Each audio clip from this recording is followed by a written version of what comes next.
Many years ago, there was a very popular compound in Adeniyi Close named T Compound. In that compound lived a woman called Moyo Adebiyi, who was the engine of the compound. See, if something happened in that compound and Moyo Adebiyi did not talk about it, then it did not really happen. The compound itself was not small. It was one long building with several rooms facing each other, one narrow passage, one shared tap, one toilet with a door that never locked properly, and one public generator that only worked when people started fighting about fuel. Everybody knew everybody there, and even when you didn't know, Moyo would explain to you. Every morning before the sun fully stood up, Moyo was already awake, not because she was hardworking, but because information does not sleep. She would tie her wrapper firmly, wear her slippers that made noise, carry her buckets, and walk majestically to the tap like a town crier. As soon as she arrived, people would start coming out. Moyo, good morning, no. Mama Kudi, the caretaker, would greet, already smiling. Good morning, no. Moyo would reply, adjusting her wrapper and clearing her throat like a woman about to preach. By the time the tap started running, gist had already started flowing. Have you heard? Moyo would say casually, as if she was talking about the weather. Heard what? Blessing, the young girl from room 6, would ask eagerly. Moyo would lean closer and lower her voice slightly, even though everybody was already listening. That man in room 2, Uncle Kunle, he did not go to work yesterday, oh. And so, Blessing would ask. So, Moyo would repeat dramatically. That is how it starts now. Mama Kudi would shake her head slowly. I always said that man likes staying at home too much. Exactly, Moyo would say, nodding hard. And his wife went to the market very early, very early. Blessing's eyes would widen. You don't mean it. I didn't say anything, no, Moyo would reply quickly. I am just observing. Now, that was Moyo's favorite line. I am just observing. By the time the buckets were filled, everybody already knew that Uncle Kunle was either cheating, jobless, or hiding something serious. If a child cries too much in that compound, Moyo knew why. If someone cooked stew with too much pepper, Moyo knew the reason. If lights blinked twice, Moyo could connect it to somebody's destiny. Unfortunately, her husband Shola hated it. Every morning as she picked up her bucket, he would warn her, Moyo, please don't start again today. Start what? Moyo would ask innocently. Your radio station. Moyo would laugh loudly. I am just talking now. Shola would sigh. Your talking causes trouble. But Moyo would wave her hand dismissively and say, if people don't want their matter outside, they should behave now. That sentence was her constitution and justification. One afternoon, rain fell heavily and power went out. On top of that, the public generator refused to start and boredom entered the compound like a thief. But that was when Moyo truly shined. She sat on the bench near the corridor and began. Do you people notice that Mama Kudi locked her door early yesterday? Mama Kudi jumped up. Why are you watching my door? I am not watching, no, Moyo replied. I just noticed things. Blessing giggled. Moyo notices everything. Yes, Moyo said proudly. That is my gift. Shola walked past and shook his head. One day, your gifts will return. Moyo laughed. Return where now? To the sender? The compound laughed with her and they continued to enjoy her gifts until one evening when a moving van stopped outside. Everybody came out curious to know what was happening. Who is moving? A new tenant? Which room? Moyo stood up immediately, her interest activated. Who is coming? Mama Kudi squinted. It should be room 9, that one that has been empty since. The door opened and a woman stepped down. She greeted them all. Good evening. Good evening, they replied. Moyo studied her carefully from head to toe and squinted because she believed new people always came with stories. What is your name? Moyo asked boldly. Zainab, the woman replied with a small smile. Where are you coming from? Moyo asked again. Zainab smiled again. From where I was before. Everyone laughed. Moyo frowned slightly. That did not answer the question. Zainab ignored her, picked up her bag and walked into her room quietly. But Moyo watched her go and said, quiet people have the loudest secrets. Shola grabbed her. Please don't start, oh. Moyo smiled. I am just observing now. Unknown to Zainab, she had entered a compound ruled by gossip, and her silence had already offended the queen of gossip. Normally, Zainab's silence should not be strange, but in that particular compound, silence was suspicious because if you did not talk, people assumed you were either hiding something or planning something, and Moyo noticed it immediately. From the second morning after Zainab moved in, Moyo started paying attention to her.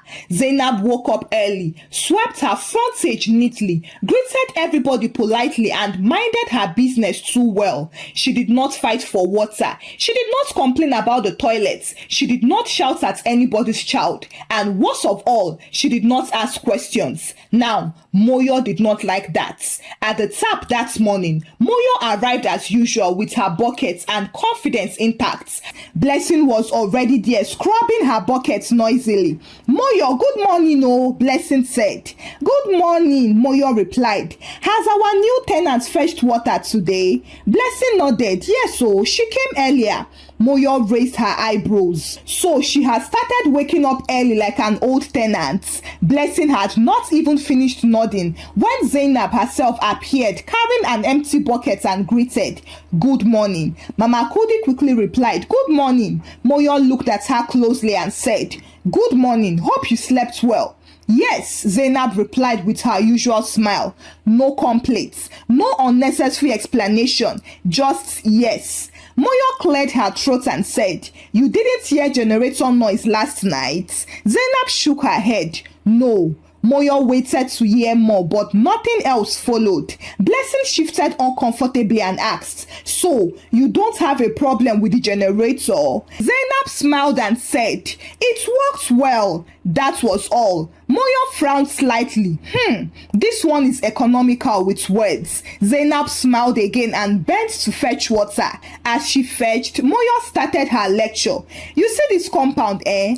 Everybody here is like family. We talk to each other. Oh. Zainab nodded. That is good. Moyo waited to hear more, but nothing else followed. She continued. So, we don't hide anything. Zainab nodded again. That is healthy. Moyo's mouth paused mid-sentence. Healthy? Blessing giggled nervously. Mama Kudi laughed. This girl is so calm. Yes, Moyo said slowly. Very calm.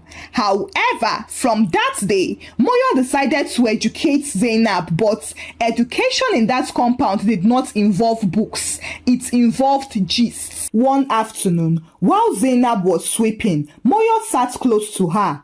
You know that Blessing in room 6? Moyo began casually. Zainab nodded. She's young. Moyo leaned closer. Exactly. Too young to be receiving visitors every night. Zainab stopped sweeping and looked at her. Oh, that was it. Just oh. But Moyo ignored and continued. I am not saying anything, no. I am just saying we should watch her. Zainab nodded slowly. That is kind. Kind? Moyo blinked. Another day, Moyo tried again. While they sat outside during a blackout one evening, she leaned in towards Zainab and said, you know Mama Kudi, eh? She pretends as if she doesn't hear things. Zainab nodded. She hears. Moyo smiled. That is what I am saying. But Zainab did not say anything again. She didn't even nod. And Moyo felt strangely unsatisfied. Usually, by now, the other person would have added pepper like, she's wicked though. She's pretending. She likes money too much. But Zainab only listened. Yet somehow, Moyo became comfortable, very comfortable with gossiping with her. After all, Zainab never interrupted her. She never corrected and never judged her. She just listened like a sponge, soaking everything in. Her eyes stayed calm, her face stayed neutral, and her mouth stayed quiet. So that made Moyo talk more. Soon, Zainab became Moyo's favorite audience. Moyo talked while Zainab cooked. Moyo talked while Zainab washed. Moyo talked while Zainab folded clothes. Do you know that my husband is not talking to his brother again? Moyo said one afternoon. Zainab paused. No. Well, it is because of land matter, Moyo said confidently. Oh, land brings out people's true color, Moyo added. Zainab nodded. Yes, it does. Moyo smiled proudly. Another time she told Zainab, you know that woman in room 4, that light-skinned one? Zainab nodded. Moyo continued, she borrowed money and hasn't returned it. Zainab exclaimed, oh, she's even avoiding the lender, Moyo added. Oh, Zainab said. Moyo laughed. It seems you are naturally very quiet. Zainab smiled. I am learning. That sentence settled strangely in Moyo's chest, but she ignored it. And then something strange started to happen in the compound. People began to repeat gist differently. Blessing came one morning and said, Moyo, is it true that Uncle Kunle was chased from work? Moyo frowned. Who told you that? Zainab said she heard it. Moyo laughed. I didn't say chased. I said he stayed home. Blessing shrugged. That's how she explained it, Sha. Moyo waved her hand. People like exaggeration. Later that day, Mama Kudi casually mentioned, they say Shola and his brother are fighting seriously. Moyo froze. Who said? Mama Kudi shrugged. People are saying it all. Moyo laughed nervously. People talk too much. However, that night, Shola asked her, Moyo, why is my office calling me to ask about my family problems? Moyo laughed loudly. Office care. Who told them anything? They said it came from our compound. Moyo waved her hand. Don't mind them. People exaggerate things. Shola looked at her and said, Moyo, you talk too much. Moyo smiled. I just talk small.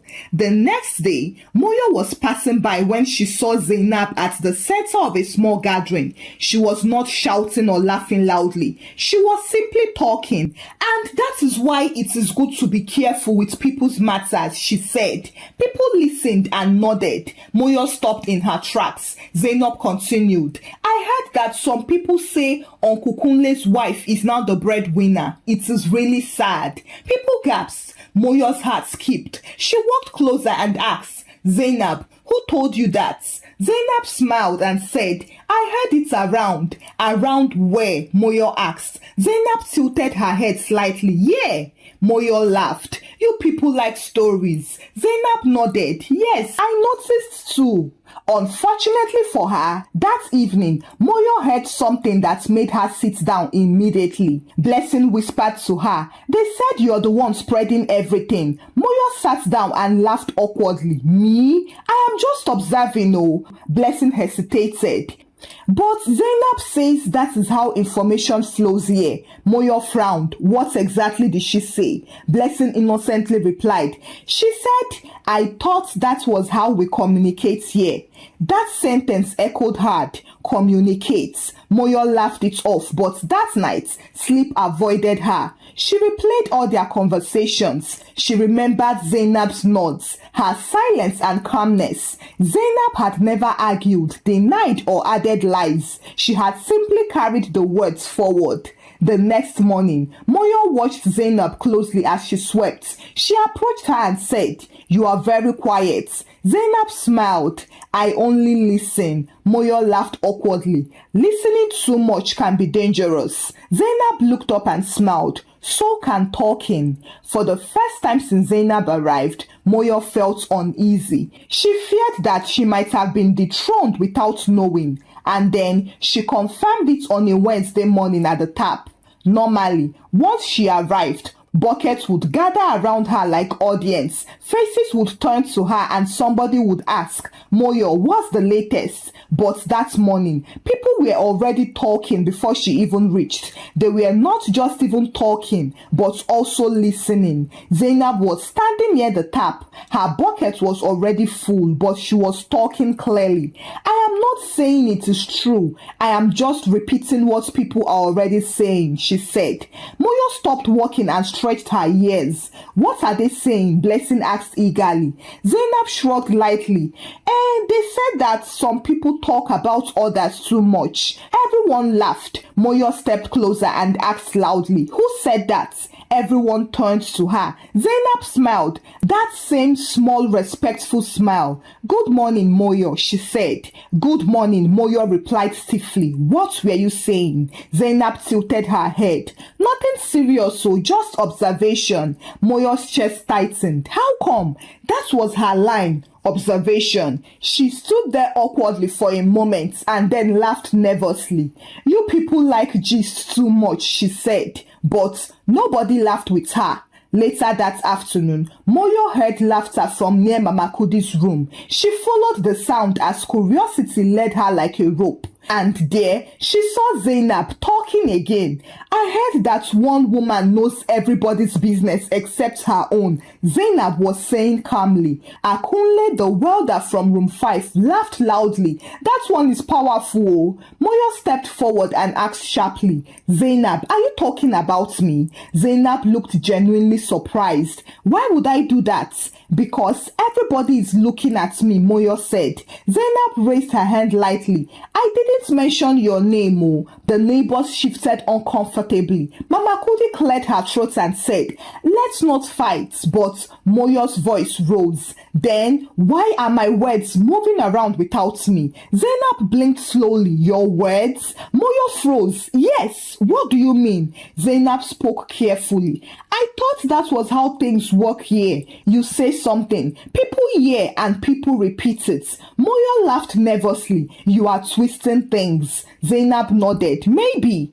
Unfortunately, that evening, the compound started buzzing like a disturbed beehive with Moyo said this. No, Zainab said that. But Moyo started it now. Miraculously, the gist had multiplied and it was no longer controlled. Then, the real blow landed 2 days later. Shola returned from work quietly and they ate in silence. Finally, he spoke up.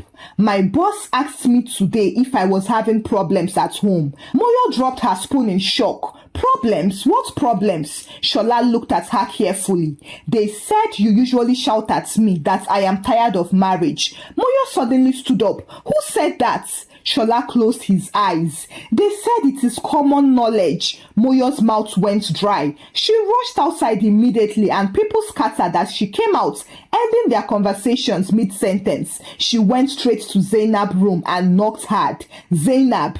Zainab opened the door calmly. Yes? What are you telling people about me? Moyo asked. Zainab looked confused. About you? Yes, Moyo said. Zainab sighed softly. Moyo, I have only been repeating what I hear. Moyo laughed bitterly. And where do you hear it from? Zainab looked at her eyeball to eyeball this time and said, from you. Silence fell between them. Moyo breathed hard. You are doing this on purpose, right? Zainab shook her head gently. No, I am just communicating. Moyo's hands shook. You are enjoying this, right? Moyo shrugged. I am just understanding it. That night, Moyo could not sleep. She replayed everything in her mind and that was when she realized something painful. Zainab did not do anything new. She just learned from her and upgraded the volume. She told the stories clearly and calmly without fear, and because she behaved reasonable, people believed her more. The next morning, Mama Kudi called Moyo aside. Moyo, you need to rest your mouth. Moyo stared at her. Even you too? Mama Kudi sighed. This is not about me. You have been talking for years. This one only gave your words a microphone. Moyo was beyond embarrassed and humiliated. By afternoon, the compound had crowned a new gist center. People now asked Zainab questions and Zainab answered reasonably. Sometimes she even said, let's not talk about it. And that made people trust her more.